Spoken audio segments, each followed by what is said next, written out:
कल मैंने आपको हिंदी में खंड का में अपठित काव्यांश में गद्यांश पढ़ाया था और आज मैं खंड खा में हिंदी व्याकरण में पाठ एक रचना के आधार पर वाक्य भेद बताने जा रही हूँ, जिसे आप ध्यानपूर्वक सुनेंगे और वह समय से कार्य पूरा करके कॉपियाँ भी दिखाएंगे। पाठ एक रचना के आधार पर वाक्य भेद। व्यवस्थित व आशय प्रकट करने वाले सार्थक शब्द समूह को वाक्य कहते हैं। जैसे आज सुबह उठकर उसने दूध पिया। इस वाक्य में शब्द समूह सार्थक है तथा नियमों के अनुसार व्यवस्थित है। वाक्य भेद। वाक्य के भेद दो दृष्टियों से किए जाते हैं, काखंड अर्थ की दृष्टि से और काखंड रचना की दृष्टि से, लेकिन आपके पाठ्यक्रम में केवल रचना की दृष्टि से वाक्य भेद है, अतः हम इसी का अध्ययन करेंगे। रचना के आधार पर वाक्य भेद। रचना के आधार पर वाक्य के तीन भेद हैं। नंबर 1 सरल वाक्य, नंबर 2 संयुक्त वाक्य, नंबर 3 मिश्र वाक्य। नंबर 1 सरल वाक्य। जिस वाक्य में एक मुख्य क्रिया होती है उसे सरल वाक्य कहते हैं। जैसे दुबई जाकर रामकुमार सुखी नहीं है। दूसरा उदाहरण है खाना खाकर बच्चे स्कूल चले गए। उपर्युक्त सभी काले वाक्यों में मुख्य क्रिया ये सरल वाक्य हैं, इन्हें साधारण वाक्य भी कहते हैं।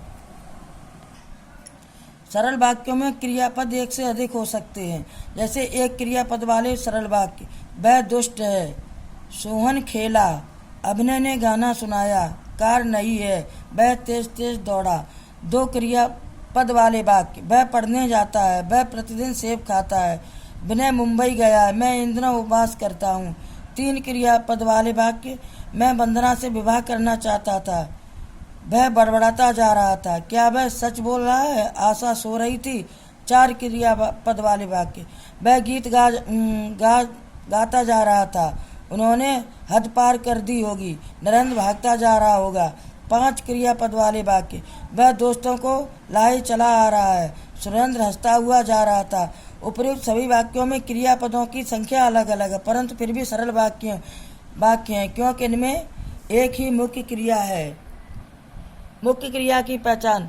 सरल वाक्य में मुख्य वाक्य से वाक्य समाप्त होता तथा अर्थ की पूर्वता मिलती है। जैसे वह नाचकर मुस्कुराकर सबका मन मोह लेता है। इस वाक्य में मोह लेता क्रिया के बिना वाक्य पूर्ण नहीं होता। नाचकर मुस्कुराकर क्रियाएं पूर्वकालिक क्रियाएं हैं। नंबर 2 संयुक्त वाक्य। जब 2 या 2 से अधिक स्वतंत्र उपवाक्य किसी समुच्चय बोधक अव्यय शब्द से जुड़े हों वे संयुक्त वाक्य कहलाते हैं। इन वाक्यों में आए उपवाक्य समान स्तर के होते तथा कोई भी छोटा या बड़ा नहीं होता, इसलिए संयुक्त वाक्य उपवाक्यों को समानाधिकरण उपवाक्य भी कहते हैं। जैसे पिताजी ने बैग उठाया और ऑफिस चले गए, मैं दिल्ली जाऊंगा या मेरठ। किसान खूब मेहनत करता है परंतु उसे इसका लाभ नहीं मिलता। उपर्युक्त वाक्य गहरे शब्द समुच्चय बोधक अव्यय के साथ जुड़े, ये संयुक्त वाक्य हैं। संयुक्त वाक्य प्रायः निम्नलिखित समुच्चय बोधक अव्ययों से जुड़े रहते हैं। जैसे और, तथा, एवं, इसलिए तो, अतः, नहीं तो, वरना, अन्यथा, चाहे चाहे न के, या अथवा, या न, लेकिन, किंतु, मगर, पर, परंतु।